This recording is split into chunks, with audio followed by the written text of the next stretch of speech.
ඔයා දන්නවද මේ ලෝකයේ තියෙන වේගවත්ම එහෙම නැත්නම් සුපිරිම පරිගණකයටවත් කරන්න බැරි දෙයක් අපේ මේ ඔළුවේ ඇතුලේ තියෙන කිලෝ 1.5 මස් ගොඩකට කරන්න පුළුවන් කියලා. අපි විඳින හැම දුකක්ම, හැම සතුටක්ම, ඒ වගේම අපි ගන්න හැම තීරණයක්ම පාලනය කරන්නේ මේ පුදුමාකාර ඉන්ද්‍රිය. සමහර අය දන්නව ඇති. හැබැයි සමහර අය දන්නේ නැහැ කොහොමද මේ යන්ත්‍රය පාවිච්චි කරන්නේ කියලා. අද Mind Boost ලංකා channel එකෙන් අපි කතා කරන්න යන්නේ ඔයාගේ ජීවිතය වෙනස් කරන්න පුළුවන් මේ අරුම පුදුම මොළය ගැන ඔයා නොදන්න විද්‍යාත්මක රහස් කිහිපයක් ගැන. මුලින්ම කියන්න ඕන මේ බ්‍රේන් වීඩියෝ සීරියස් එකක් කියලා. ඒ කියන්නේ මේ තමයි පළවෙනි වීඩියෝ එක. අපි වීඩියෝ 8කින් කතා කරනවා මේ මනස ගැන සියලුම දේවල්. ඉතින් අපිත් එක්ක රැඳී ඉන්න මේ තමයි පළවෙනි වීඩියෝ එක. මිනිස් මොළය කියලා කියන්නේ විශ්වයේ තියෙන සංකීර්ණම ව්‍යුහය. නියුරෝන මිලියන 86ක් එකිනෙකට සම්බන්ධ වෙලා තමයි මේ මොළය හැදිලා තියෙන්නේ. මේ නියුරෝන මිලියන 86 එකිනෙකට සම්බන්ධ වෙලා තියෙන විදිය අනුව අපේ මොළයේ තොරතුරු ගබඩා කරන්න පුළුවන් හැකියාව ගත්තොත් පෙටාබයිට් 2.5ක් විතර වෙනවා කියලා විද්‍යාඥයන් පවසනවා. සරලව කිව්වොත් HD qualityයෙන් වීඩියෝ පැය මිලියන 3ක් එක දිගට ප්ලේ කරන්න පුළුවන් තරම් මතකයක් අපිට තියෙනවා කියලා තමයි කියන්නේ. නිකමට හිතන ලෝකයේ තියෙන විශාලම පුස්තකාලය මේ පුස්තකාලය ඇතුලේ තියෙන එක පොතක් එකිනෙකට පොත් දහස් ගණනක් එක්ක නිරන්තරයෙන් කතා කරනවා. අන්න ඒ වගේ තමයි අපේ මේ මිනිස් මොළයත්. හරි. මම දැන් කිව්වනේ මේ Mind Boost ලංකාවේ ඉතින් ගේන්නේ මොළය ගැන වීඩියෝ සීරීස් එකක් කියලා. මේ පළවෙනි වීඩියෝ එක. ඉතින් මේ වීඩියෝ එකේ කතා කරන්නේ මයින්ඩ් එක ගැන. එහෙම නැත්නම් බ්‍රේන් එක ගැන පදනම. ඉතින් අපි මේ බ්‍රේන් එක ගැන පදනම කතා කරනකොට ප්‍රධාන වශයෙන් කොටස් තුනක් තියෙනවා. පළවෙනි එක තමයි పూర్ව මොළය. මේක තමයි අපේ සිතීමේ ශක්තිය. එහෙම නැත්නම් තීරණ ගන්න බුද්ධිය මේ හැමදේම රඳා පවතින මෙන්න මේ పూర్ව මොළය. දෙවෙනි එක තමයි මධ්‍ය මොළය. එහෙම නැත්නම් මිඩ් බ්‍රේන්. මේ මිඩ් බ්‍රේන් එක තියෙන්නේ పూర్ව මොළය සහ පසු මොළය. අපි ඊළඟට කතා කරනවා හින් බ්‍රේන් එක. මේ දෙක අතර තමයි මේ මිඩ් බ්‍රේන් එක තියෙන්නේ. මේ මධ්‍ය මොළය එහෙම නැත්නම් මිඩ් බ්‍රේන් එක හරියට නිකන් පණිවිඩ හුවමාරු කරන ස්ථානයක් වගේ. අපේ ඇස් වලට පේන, කන් වලට ඇහෙන දේවල් ඉක්මනින් ප්‍රතිචාර දක්වන්න උදව් කරන්නේ මෙන්න මේ මිඩ් බ්‍රේන් එකෙන්. ඊළඟට කතා කරන්නේ හින් බ්‍රේන් එක.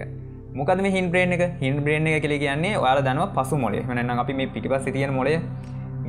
මේකෙන් තමයි අපි ජීවත් වෙන්නේ. එහෙම නැත්නම් අපි රැකගන්නේ. අපේ සුෂුම්නාවත් එක්ක සම්බන්ධ වෙලා තියෙන මෙන්න මේ පසු මොළය. මේකෙන් අපි හිතාමතා නොසිතා කරන දේවල් තියෙනවනේ. හුස්ම ගන්න එක. දැන් අපිට හුස්ම ගන්න එක හිතලා මතලා කන්ට්‍රෝල් කරන්න පුළුවන්. නමුත් ඒක අපිට කරගෙනම ඉන්න බෑනේ. හුස්ම ගන්නෙම නැතුව ඉන්න බෑනේ. අන්න ඒ වගේ හුස්ම ගන්න ඒවා, එතකොට හෘද ස්පන්දනය මෙන්න මේ වගේ අපිට කන්ට්‍රෝල් කරන්න බැරි දේවල්. එහෙම නැත්නම් අපේ ජීවිතය රැක ගන්න දේවල් පාලනය වෙන්නේ මෙන්න මේ පසු මොළය. එහෙම නැත්නම් හින් බ්‍රේන් එක. ඔයාලා දන්නවා සමහර වෙලාවල් තියෙනවා අපිට එකපාරටම කේන්ති යනවා. එකපාරටම අපි බය වෙනවා. මොකද මේකට හේතුව? මේකට හේතුව තමයි මනෝවිද්‍යාව සහ ජීව විද්‍යාව අතර එකිනෙකට තියෙන බැඳීම. උදාහරණයක් විදියට කිව්වොත් එහෙම ඔයාගේ මොළයේ තියෙනවා ඇමිග්ඩාලා කියලා කොටසක්. මෙන්න මේ කොටස අනතුරක් දැක්ක ගමන් එකපාරටම ක්‍රියාත්මක වෙනවා. එතකොට තමයි අපේ මේ තර්ක කරන්න තියෙන බුද්ධිය, එහෙම තර්ක කරන්න තියෙන මොළය අක්‍රිය වෙන්නේ. මේ ඇමිග්ඩාලා ක්‍රියාත්මක වෙද්දී සනිකානතුරකදී අපේ තර්ක කරන්න තියෙන බුද්ධිය මොකද වෙන්නේ? අක්‍රිය වෙනවා. ඊට පස්සේ තමයි අපි මේ මෝඩ තීරණ ගන්නෙ. ඉතින් මනස පාලනය කරනවා කියලා කියන්නේ මෙන්න මේ රසායනික ක්‍රියාවලි කන්ට්‍රෝල් කරනවා කියන එක. ඉතින් මම ඔයාලට කිව්වා අද කතා කරන්නේ මොළයේ පදනම ගැන විතරයි කියලා. මේ වීඩියෝ සීරීස් එකේ බ්‍රේන් වීඩියෝ සීරීස් එකේ වීඩියෝ 8ක් තියෙනවා මොළය ගැන සම්පූර්ණයෙන්ම කියලා දෙන්න. මොළය ගැන සම්පූර්ණයෙන්ම කියලා දෙන්න මේ විෂයේ තියෙන සංකීර්ණම ව්‍යුහය ගැන කියලා දෙන වීඩියෝ 8කින් බෑ. නමුත් ඔයාලට සාමාන්‍ය එදිනෙදා ජීවිතයේදී වැදගත් වෙන කරුණු තියෙනවනේ.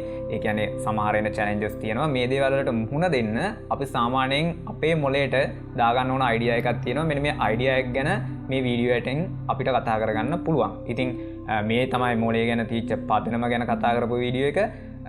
ඔයාලා මේ ගැන අදහසක් තියාගන්න. ඊළඟ වීඩියෝ එකෙන් අපි කතා කරන්නේ මේ මොළයේ ඉන්නවා තීරණ ගන්න. මේ බුද්ධිය හා සම්බන්ධ වෙන කොටසක්. ඒ කියන්නේ තීරණ ගන්න කතා වෙන මොළය.